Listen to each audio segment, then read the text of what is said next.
Welcome to the podcast with your favorite cash flow guys, Mike and Blaine. Giving you the best advice while having a beer. When you're running a business, there are problems every day. Let Mike and Blaine help you out and guide your way. Cheers to the good times with Mike and Blaine for business, beer, and BS. Oh, that's too early. Hey, how can you not like that jingle? How can you not like it? And this is episode 88 of Mike and Blaine, and 88 is a special number to me because that's the year I graduated. So 88 is something special to me. Nice. You're old. That was 91. 91? A few years later, yeah. I mean, you weren't even in high school yet by the time I left. No, I was just entering when you left, yeah. By 91, I was already a second lieutenant for a year in the Army. Yeah, man, that's crazy. I guess 3 years was a long time when you're that age. Now it's not much of a difference at all. Yeah, right? Yeah, all my friends are around the same age. I almost consider now 10 years. Like, we're the same. About the same. Yeah, exactly. That's exactly it. It changes quick. Now, I get 20 years. You get 20 years younger than me. I'm like, oh, yeah, we can't talk yet. That's probably true. You're not going to understand what I'm saying. I'm not going to understand what you're saying. Yeah, exactly. All right, so 88. I was, I looked in the fridge and I actually had a beer from 88 Brewing and thought, I'm going to do that today. And then I realized it's a sour and probably Heather's sour, so I thought I better not take it. But I found a good one for today's topic, so. All right, let's see what you got. Check this one out. Nuh-uh. It is Sparklepuff, triple IPA from Flying Monkeys in Barrie, Ontario. And it actually says in the can, normal is weird. And it's a full 10%. So it'll just be, pretty epic today. That is craziness. So here's why I laughed, right, when I saw that. I don't even know how much this is from, it's only 6.5. But check out look, I went almost similar to you in can style. Right? Nice. But I went an IPA, but it's called Secret Stash. So I got it out of my secret stash, in the back of the fridge. Nice. Who is it? Who's it by? It's Independence Brewery. Yep. They're right here in Texas still. I think. Cool. Right in Texas born. Nice. Born. Awesome. Very cool. So, man, guess what else? Guess what I have? What's that? Oh, yeah, your mug. Yeah, I saw it posted yesterday. I've got the mug, right? So, I mean, I know you get to show yours off, but you left yours in Arizona, so now I've got to show mine. And if you want to get one of these, just go to mikeandblaine.com and click on merchandise because it's there and they're fun, right? Look at that. That's super fun. Everybody that I've shown it to has just absolutely loved it, and I can't wait to start using it on a regular basis. Yeah, it's a sweet mug. That's a good looking mug. I can't believe I forgot mine in Arizona, but may have to order one up here. Hey, so all right. Would you consider us a strange business? This one or like our other ones are more normal? This one. This one. I would think it's the norm now, but it is sort of weird when you think about it. It's just like two Joe Blows basically doing radio and video. All right. So, and the reason why I ask is, that's the topic that I picked for today is, what are these strange businesses that you just didn't know existed, right? There's things that people are doing out there that you're like going, what?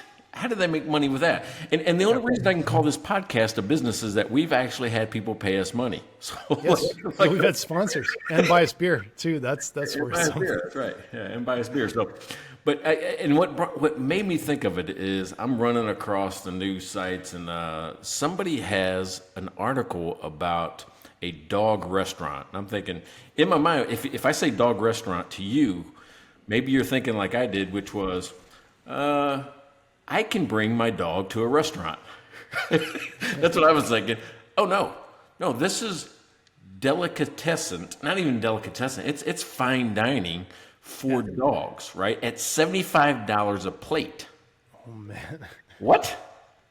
$75 a plate. And all I can see that they've done is put fancy words onto the, like patisserie chicken or something like that. Patisserie instead of rotisserie. It's like, dumb shit like that.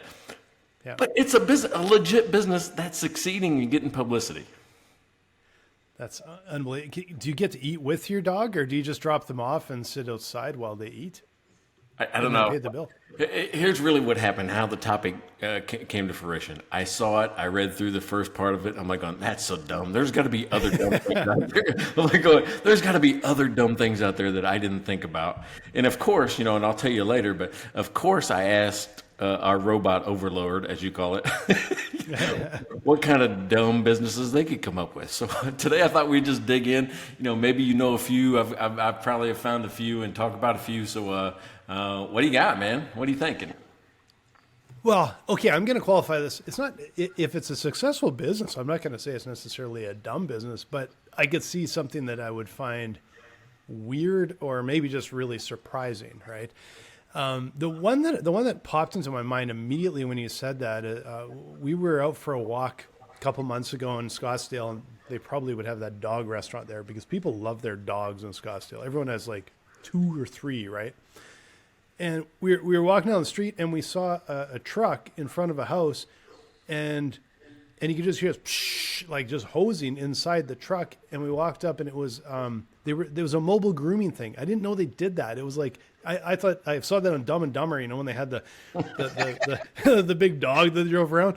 Yeah, I didn't realize they did that in real life. Like they come to your door, they take your dog, they get all the washing facilities right in the truck, and they just wash the dog right there. I just thought that was really, I had no idea they did that, but it makes so much sense.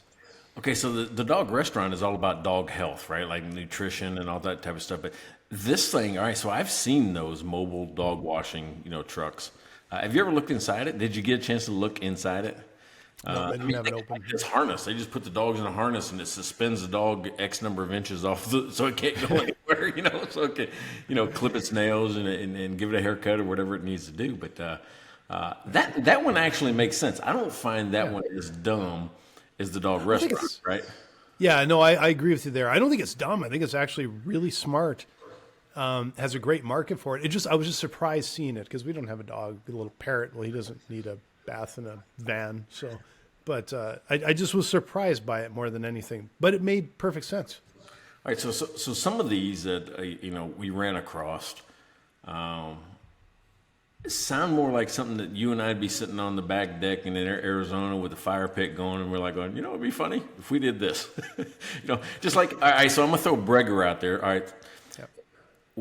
Breger and I have bought 2 website domains, right? We haven't done anything with it, but here's what happened. And this is probably one of those dumb business ideas that could probably take place, but it's still pretty dumb. Yep. We ran into a problem that the guys here in the neighborhood like to play cornhole, right? So, or bags or whatever you want, what part of the country you're in, they're just throwing a bean bag into a hole on a board. So, anyway, sometimes we get into an odd situation where there's an odd number of players, right? So, usually it's like 1-on-1 or 2 against 2. Yep. But occasionally we found ourselves, and more than just once, we had 3 people. So when we first started playing, it was like kind of a round robin. Winner stays on the board, loser, goes and sits and drinks beer, which is a fine way to do it. But then we're sitting there like going, there's got to be a way to score this and play this like cutthroat pool where 3 people could do it all at once. There's got to be a way. Some of us are smart on math. We should be able to figure this out. And we did. We actually figured out a scoring system for 3-man cornhole. So we own the domain 3-man cornhole. We're like, we'll sell like bean bags in sets of 12, or we'll sell, instead of 8, or 4. And we'll sell, dumb stuff about cornhole. And I bought the 3-man cornhole. Breger bought a more risque domain, and I think it's like three men, 1 hole or something like that. 3men1hole.com or something. I'm going. Yeah, no beer connected to that one. I'm like going, well, that's going to be a forwarding. We're not going to publicize that one. Yeah, exactly. but the scoring is really unique, right? So and you can build a business around this because there's nothing out there like for just playing. There's not even a scoring system. So we thought if we wrote down the actual rules, that it would make sense. And basically, what you're doing is just subtracting back, right? So the guy that gets the lowest amount of points, you add up everybody's points just like you would in regular cornhole. The guy that has the lowest amount of points actually gets 0. But then whatever he had, you subtract it from the other 2, right? So if I got 10, you got 9, and Breger got 3, well, subtract 3 from 9 and 3 from 10, and he gets 0. And that's kind of how you progress all the way through. So it was kind of really unique that way. Why can't you just play with 3 people if you had 3 different colored bags? Like everyone had 4 different colored bags. Just do the regular scoring. Huh. Don't be so smart over there, Blaine. I was going to say no beer, just not that much beer yet. Well, that came up during a beery night, and I don't know why we didn't think of that. There's some reason. I'm sure if I think about it, there's some reason why we didn't. There probably is because I've played cornhole before, but not enough to actually know the rules. But if you had 3 different sets of colored bags, the cool thing is you could actually have people play 2, 3, 4, 5, or 6 people. Maybe not 5. Yeah. 2, 3, or 6. 2, No, 3, 4, 6, whatever. I got it now. It was more about the fact that in regular cornhole, only one person gets points, right? Meaning I'm throwing, even if we're partners, I'm throwing and you're throwing, only one of us is going to get points, right? And you subtract back. And so we were trying to maintain the integrity of the scoring system, but just add an additional person, right? So you're subtracting back. Like if it was just me versus you and you got 2 in and I got 1 in, well, you get 6 points, I get 3, but our 2 cornholes, I guess, or the 2 ringers that we got actually cancel each other out. So your score would be 3 for the round. Right. So, I mean, one person gets 0. So I think sounds complicated. Yeah, dude. I mean, people that play cornhole probably understand it a little bit better, or I'm terrible at explaining it. Remember how one time I tried to do math on the radio and it was terrible? This is exactly what happened. Yeah, I do. And also reading out loud. Reading out loud, that's something I can't do. And sharing a screen. Remember I screwed up the whole podcast one time when all I tried to do was share a screen. Yeah. It's all that stuff has to be done early in the podcast before, especially if you got a heavy one. Yeah, so I'm totally terrible at that. Anyway, the whole thing was here's 3-man cornhole. I mean, which there's a business probably there, probably not a massive business, but there's probably a business there where you can scratch out a little bit of side cash. Yeah. Yeah. Well, and I don't think that's a dumb idea. I think that's the thing is some of them are surprising, but if they're successful, there's obviously a market, right? I did when I saw the topic today, right before we got on, I thought, oh, I can't even think of any weird businesses. Let me look up. So I typed in Google like weird business or something like that, and the first one I saw was snake massage. What? I thought I didn't read it. I just looked at it. Oh, that's weird. So that one sounded weird, but obviously there's a market for it. So first of all, I mean, you've narrowed your market to what? 6 people. 3% of nobody. Because who wants to be that close to a snake? I mean, there's only a handful of people in the world that really feel comfortable handling a snake. Very, very few. Okay, so I knew one guy who had a snake. When I was in I probably was in high school. I think his name was Jimmy. And I remember we were over at his house one night and he had this boa constrictor. And there's another guy, I can't remember the other guy's name for the life of me, but he was like Cliff Clavin. So he had this snake around his neck. And it wasn't his snake, it was Jimmy's snake. But he had a snake around the neck and he was all telling us all about snakes. I don't remember what he was saying, but he was like, blah, blah, blah, just a complete snake know-it-all. And then what we found out later was like snakes kind of take a poop like once a week or something. Boom. Right down this guy's shirt onto his pants and everything. And so we were hanging out, we had a movie on and everything, and then we decided to head out, go somewhere else. And all I remember was walking by the laundry room and seeing the guy standing there in his tighty whities staring at the washing machine because he's washing all his clothes at this guy's house because the snake had just dumped everything on him. You know what's really funny? I don't think I've ever even considered if snakes poop. I hadn't either till I saw it, and it wasn't a little. It was all of it from like a week, like just it was really gross. But all right, so let's think about the dangers in your business. Now, I'm giving people snake massages, and I'm going to assume you're giving people a massage with a snake, and not you're actually bringing snakes in for massages. Okay, I'm not sure. I'd have to look it up. I thought it was a snake. Because I mean, I can see it both ways. Like, well, it's a snake massage. Like, going bring your snake over here and I'll massage it. Like, well, that's weird too. Kind of what I assumed, but that is weird. But both are weird. Both are super weird, actually. Or you actually lay there and I let the snake just crawl all over you, and that does not seem relaxing to me in the least. But here's the second part: you got to be really comfortable that this snake doesn't have to poop on somebody while it's giving them massage, because I think that's the end of your business. That is the end of your business as soon as that happens. Yeah, because it'd be online within about like 5 seconds today. Like, that would be, that would, man, now I'm curious. Right after we're done the episode, I'm going to look it up because now I'm curious if it's a massage on people with snakes or someone massaging a snake. I don't know. All right, well, speaking of that, because, you got me thinking. I seen on like Good Morning America or something like that, this person was a certified professional hugger and held hugging parties. Or she would do it one-on-one. She would just come over your house, I guess, and hug you.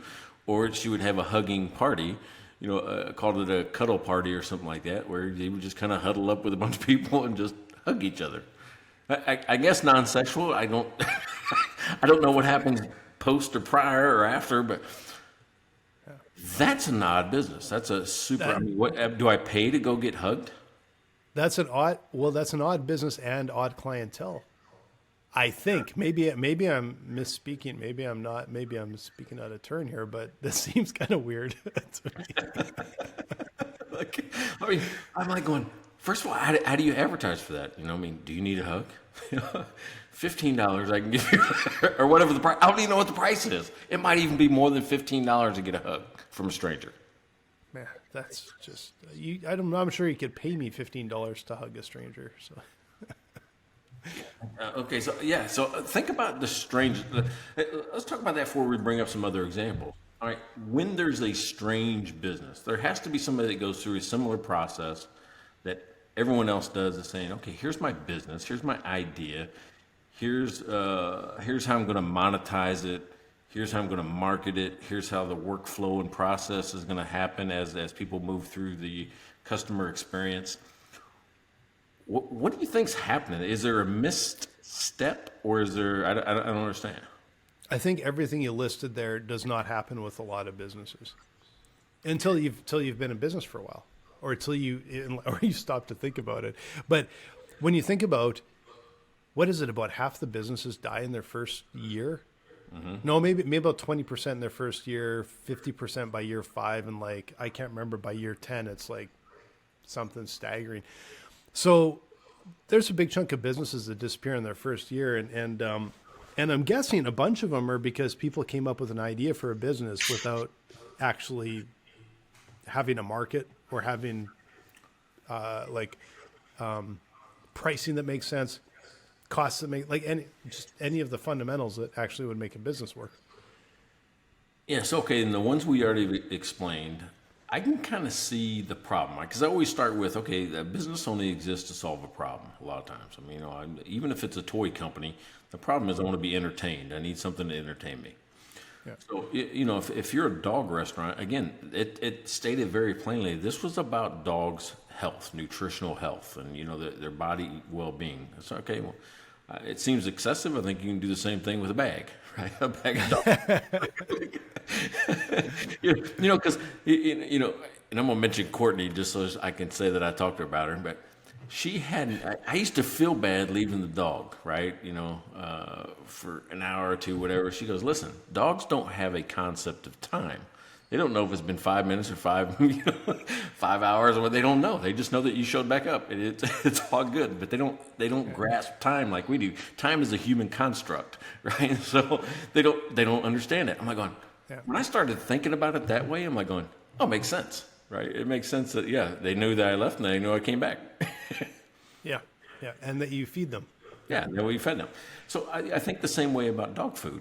Like, they don't know if I gave them a steak. I mean, they probably do because it tastes really, really good.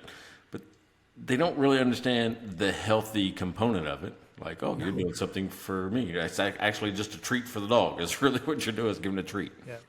And if it's super healthy for the dog, it's just like human food. It probably super healthy probably doesn't taste quite as good either.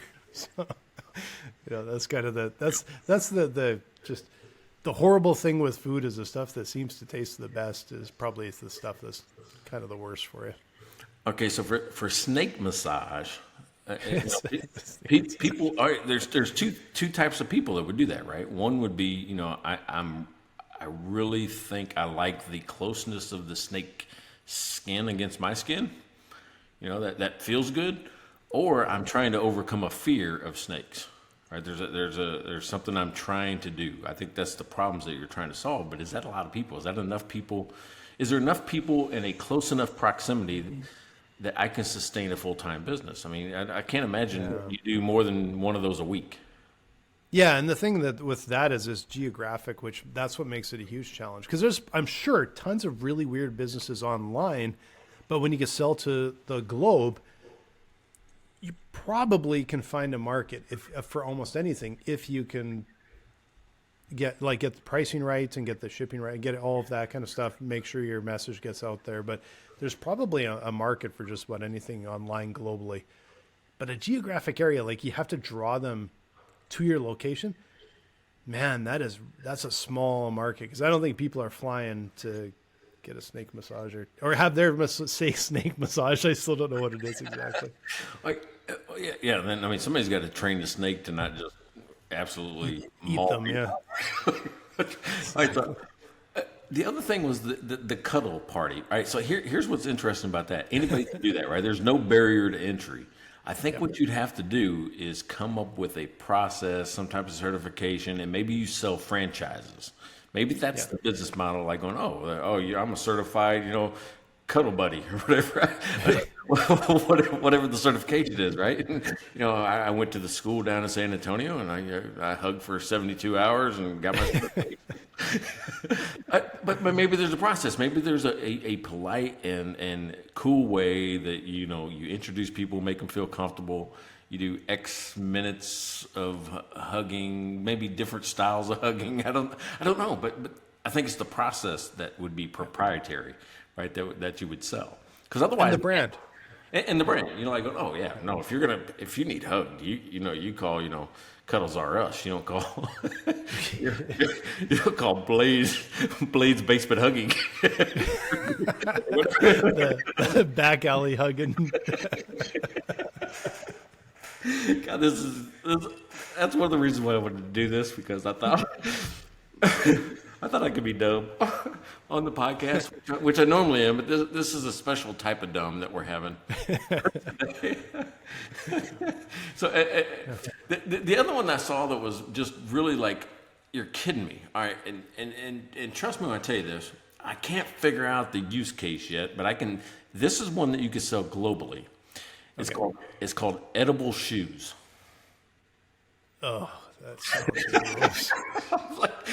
I mean, first of all, who's going to do it? But there might be people around the world that would do that. Like, going, hey, I've got like 5 pair in my backpack, and I'm on the plane, and I got a little hungry, and I don't like the peanuts because I got an allergy. Maybe I'll just eat my shoe. Eat your shoe. I don't know. I mean. So to me, though, I'm like, what is the use case to somebody wanting to eat their shoe? Let's come up with it. Let's be serious about it. Talk me through. There's no use case for that. That's just that's just weird. Okay, now the only thing I can see, I know it's kind of close to that is I think it's the Italian Grand Prix when the winner drinks champagne from their own shoe. Yeah, and that would almost make me not want to win. Like, I'm just going to spin out at the finish line so I don't have to drink from my own shoe. 'Cause that just sounds so gross, right? But eating a shoe, that's just, I can't even imagine what the use case is. But there's got to be obviously a market. Someone's come up with a market for it. And then, what was funny about that is like going, okay, well, what's it made of? So I looked into it and I'm like going, chocolate? Okay, so maybe you never wear them. It's the shape of the shoe. I mean, that was okay. So if it was really good chocolate and not worn, then I need a shoe. So I do like chocolate. It's almost got to be, right? It's almost like, I think, because I didn't go look at the company or whatever. I just saw it as an idea. I'm like going, is it one of those things where, just like we're talking about, edible shoes, and then it's actually a piece of candy? Yeah. Yeah, that's probably the case. And now you're getting into a lot of these things. Are they a bona fide business, or are they a little side hustle to make a few extra bucks? Yeah. Yeah, but that Because could be, a lot of these, an edible shoe could be a clever marketing ploy. yeah. Right? Just to get more eyeballs, because it's like on come have our chocolate shaped like a shoe. Or, would you like an edible shoe? I'm like going, well, what the hell's that? Let me see. Let me see.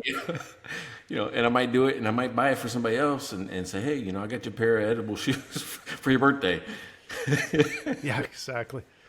The thing to me that I think is strikes me about jobs that I don't like, this entire, like, I understand it, but this entire massive appearance of influencers everywhere, that still puzzles me. I wonder if it's like anything else. It's like the top 0.1% are actually making money, and the rest just sort of say they're doing it, but actually aren't making like a profit off of it. All right, so with the influencers, I think you got to strip it down to what it really is, right? It's affiliate marketing. They don't have their own I mean, some of them are actually starting to make their own products because they've been pretty successful. But what they're doing is they're really good at getting eyeballs, and they take an affiliate link from Target or from anybody else. It says, hey, here's what I bought today. Check it out, right? Now they'll do this. Hey, there's nothing better than this. I mean, I just bought it, and here it goes. It looks good. And if you want it, click here. That's all influencers are doing. It's affiliate marketing, but it's really added with jet fuel, right? It's really escalated. It isn't just you sending out an email saying, hey, I'm now, associated with product XYZ. It's the best lipstick ever had. Check it out. No, these girls are putting it on like, oh man, it's so smooth, feels good on my lips, tastes good. Oh, it doesn't come off. Hey, if you want it, you can go here, click this link, and it takes you right to the website, which it goes to, we'll say Target, and you can buy it right from Target. So it's like you're not buying it from an influencer. You're buying just their recommendation, which is affiliate marketing. Yeah.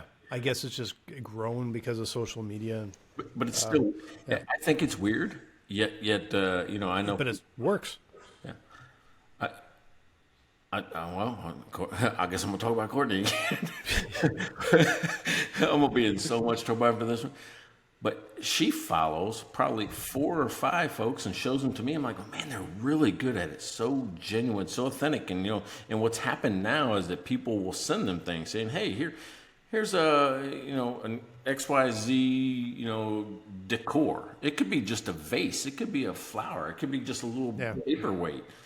And they'll just put it around and say, oh my God, I love the way it looks. And look how, it comes like this in different shapes, and the weight's great. And they just show what it looks like. If you want one of your own, just click here. Yeah. It's in their house. It feels real. It feels like, what is it when you listen to your friend? Right, like word of mouth, right? Yeah. That's what it feels like. They're selling trust like massively across the globe, and I don't know. That's really the thing. Like, how do you build up enough trust that people take your word for it? Like you said, it has to come off as so authentic and real and all of this, right? The ones that I've seen are really good at it. They let you peek into their life. They got their kids doing stuff. I mean, and what I think they do is they'll make up like 20 videos in like 1 day or 2 days, because these videos are only like 90 seconds long. And then they just schedule them out, right? But you're getting a peek at, the kids playing, or they're in the pool, or they go to Target, or they go, it's just a day in the life of this person. And you start to feel, after you see 10 minutes, 15, 20 minutes, like going, hey, I kind of know this person. I feel like I know them. I get them, right? They're like me. Yeah. So it's kind of like product placement. That is kind of like independent beer. Oh, I gotta have the label out. Sparklepuff. It's kind of like that. You're right. Hey, speaking of strange businesses, if you are in need of cash flow help, right? This is you can go to cashflowmike.com, and I've got 4 different programs. We got subscription coaching, where you can get 2 hours of coaching for less than $50 a month. You can get 2 hours of coaching a month. You will not get a business coach better than that. You got do-it-yourself applications. We got one-on-one private coaching, consulting, and if you're an accountant that wants to add advisory services, I have the program for you, Pathfinder. It's an out-of-the-box. I build with you your advisory services program and get you to work helping your clients. So that's I went ahead and took this week because I think we did drive. Oh, for sure. That segue was beautiful. That was an epic segue. And I also got to mention, I noticed on LinkedIn, I think today, you found nearly $10 million in hidden cash already this year in 23. And this is not like, this is legit, guys. If you have a business, Mike will help you find where you're leaking cash out the bottom of your business. And there is a bunch of ways that businesses leak out cash. And it doesn't surprise me at all that you've found that much money for clients already, because it happens. It's so easy to bleed money. Yeah, thank you. That's cashflowmike.com. Yeah, I appreciate the support here. And thanks for letting me advertise on our podcast. On our podcast. Hey, we're influencing ourselves. All right, so here's one that I saw in the paper the other day, right? Yep. It's hire a goat to mow your yard. And fertilize it all at once, I'm guessing. Yeah, and fertilize it all at once. But it wouldn't be nice spread out fertilizing. It would be spot.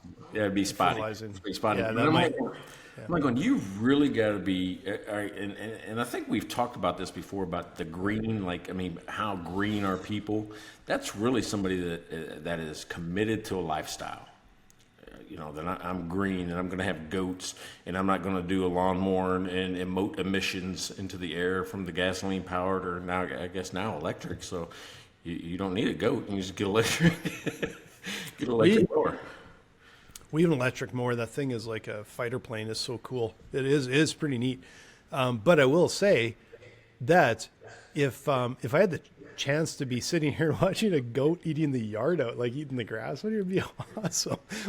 Just because that'd be awesome. See goat walking by, chewing on stuff. But then the problem is then they poop everywhere and be like, okay, that's where I draw the line. Who's gonna pick that up? Yeah, now I have to hire someone to pick up goat poop, and now you have a goat poop picker upper business. Okay, so I have a little dog, right? It's a little French bulldog, but it's kind of brownish color, light brown, and it looks like a mozzarella stick, so we call him Mozzie.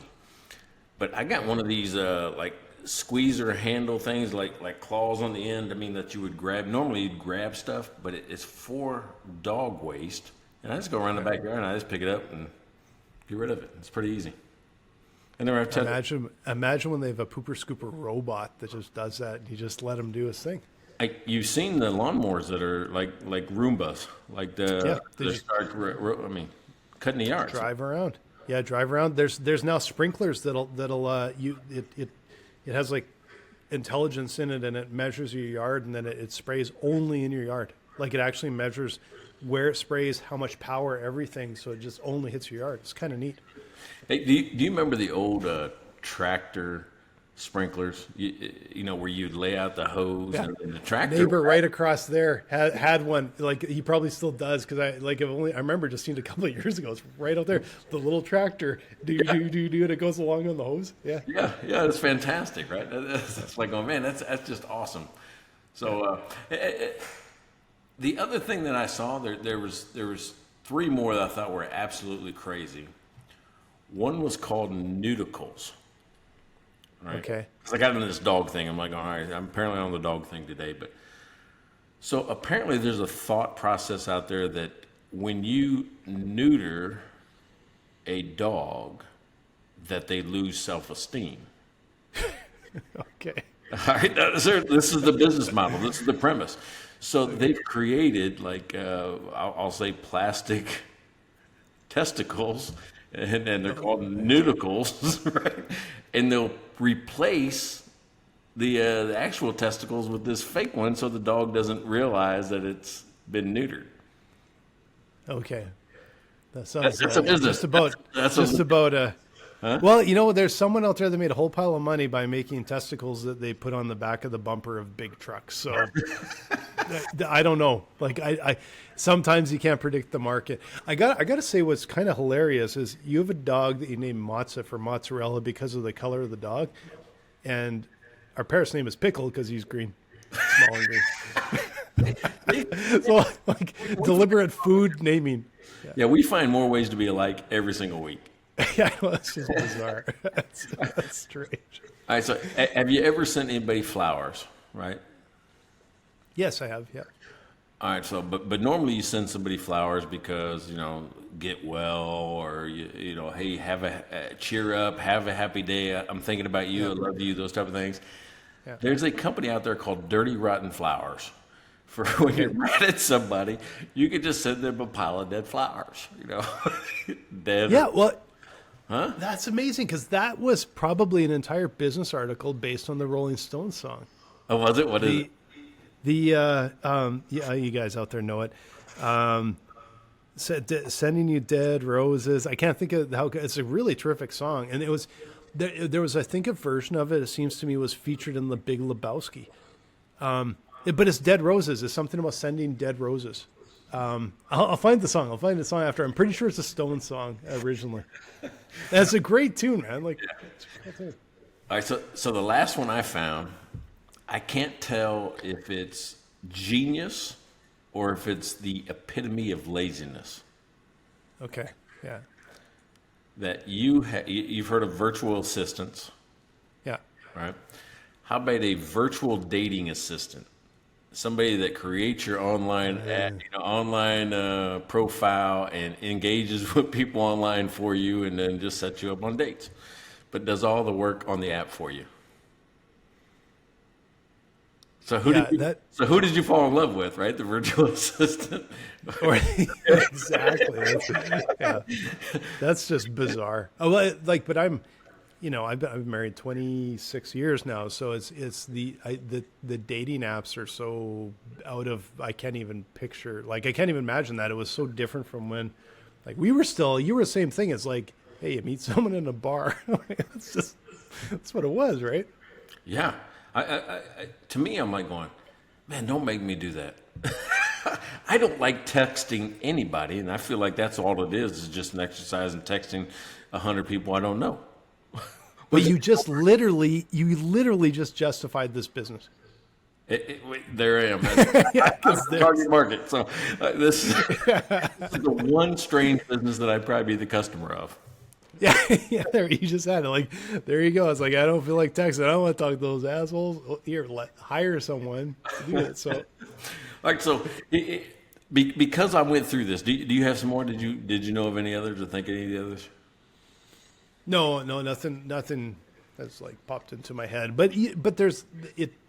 It's funny because the one literally you just brought up, and we suddenly found a market immediately. So there is a market for these things, right? That's the thing is, I think the interesting thing is so easy to look at something and go, oh, that's stupid. But the more useful thing is to look at and go, why are they doing that? Get some insight from it, because obviously I shouldn't say obviously there's a market, because there's a lot of dumb businesses that probably don't last very long, but have been around for a while and they're generating good income. There's a market that they've tapped into. And the trickiest part, because we've talked about this before, is distribution. Yeah. So you can have an idea, it might be a weird idea, but if you find the way to get to that market and let them know at a cheap enough rate to acquire the customer, you got a business. Yeah, You got a repeatable correct. business, scalable business, right? Yeah, I mean, and I think snake massage, you got to be in one of the big cities for that to work.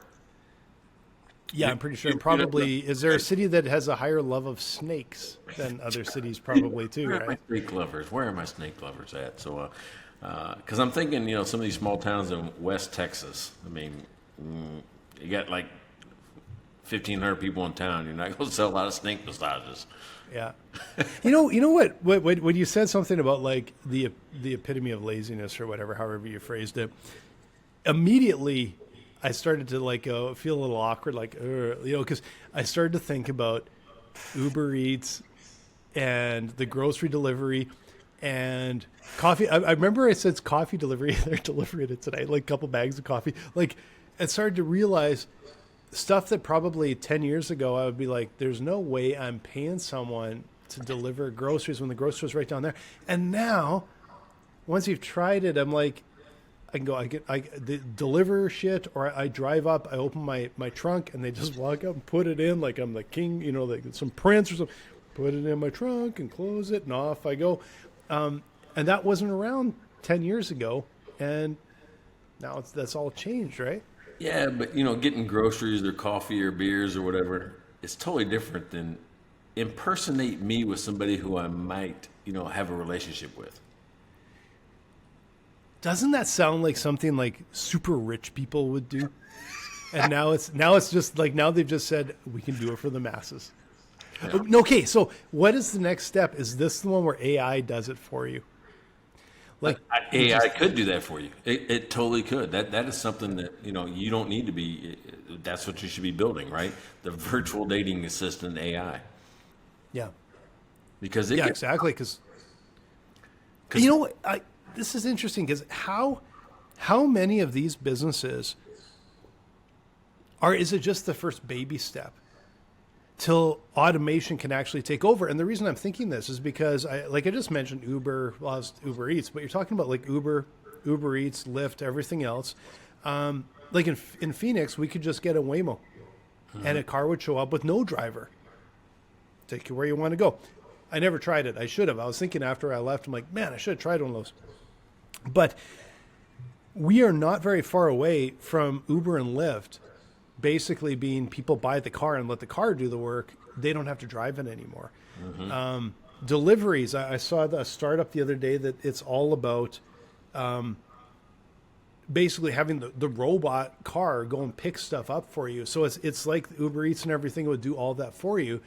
So is it a stopgap for a lot of these weird sort of delivery things and stuff? Well, what's funny is that when I was in Tucson, a month or so ago, we were at the University of Arizona and had this little robot just running around the sidewalk, right? Where it would go to I could call the robot, say I need McDonald's or whatever it is, or Starbucks. Nice. And it would go over there. Starbucks people would put it inside the robot, and the robot come back to the house. Or were there also robots where you watched the DJ? No. I'm telling you, if you've never felt out of place, this is the exact place that you would fall out of place. And what we're talking about is I went to my friend's 50th birthday party that he didn't show up for. That's what I get for trying to surprise somebody, right? So I'm like going, you know what I ought to do? Fly from San Antonio to Tucson to a birthday party I was invited to without checking to see if it's still going on. That's what I'll do. I'll just do it. So I ended up at this weird techno DJ. I mean, it was like people were in a trance as soon as they walked in the door, and they went right from the front door to the dance floor. No hi, no bye, no kiss my ass, no drink at the bar, no nothing, and they were just in a trance the whole time. And it was like the same beat. I'm like going, is this the same song? Because he hasn't stopped. He hasn't stopped. And maybe there's a few different things in it every once in a while, but it seems like the same beat all night. It was like, so after about 2.5 hours, we left. Oh man, You know, when you say it was your friend's 50th, and that just sounds old to me. And then I just had my 50th like a couple of weeks ago. So, weird. Feels weird. Yeah, AARP, man. You're a member now if you want to be. Yep. All right, so because it was a perfect segue, you said this could be AI driven, right? Because if they can imitate Drake and The Weeknd in a song, they can imitate us, especially with enough video and audio that they have with us right now. But I asked our robot overlord, ChatGPT, I'm like going, let's see what they think. So right before this, I pulled it up. Let me pull it up, and I said, here's the question I asked. Give me 10 strange business concepts or small business concepts. Yep. Number 1, right out of the bat, rent a chicken. And here's what you know what? I've been dogging its ass ever since I found out about it. And this is the first time I'm like going, dude, that's sharp. This thing was really, really sharp. So let me go through these pretty quick, and you tell me which one. Because not only did it give me a name of it, or kind of a short title, it told me what it meant by that. Okay. Yeah. So it said, rent a chicken. It says it's a business that allows people to rent chickens for a short period of time so they can experience what it's like to raise their own flock. Okay. There was a bug-eating deli, right, which specializes in sandwiches and snacks made of insects. There's a pet psychic, right, a service that offers psychic readings for pets, right, so it allows their owners to better understand their animals' thoughts and feelings. There's a mobile escape room, right, so it's a company that brings escape room puzzles to your house or office to provide a unique experience. Actually, I'm like, that's not bad, right? So then you got goat yoga, right? So I'm thinking that's like snake masseuse, right? It's a yoga class where With goats or for goats? It's you do yoga while you're surrounded by goats. Okay. So it's like, and I'm sure if they get mad, they'll just butt you, right? Aren't they kind of mean, right? Yeah, I'm not sure. That sounds okay. No. I'm not seeing the appeal. Yeah, there's another one for haunted house cleaning. It's a service that specializes in cleaning homes that have been taken over by the paranormal. Adult daycare, that really wasn't awesome because we already do that, right? So, yeah. Oh, face painter for cars, right? It customizes and painting a face on your car. No one's touching my car.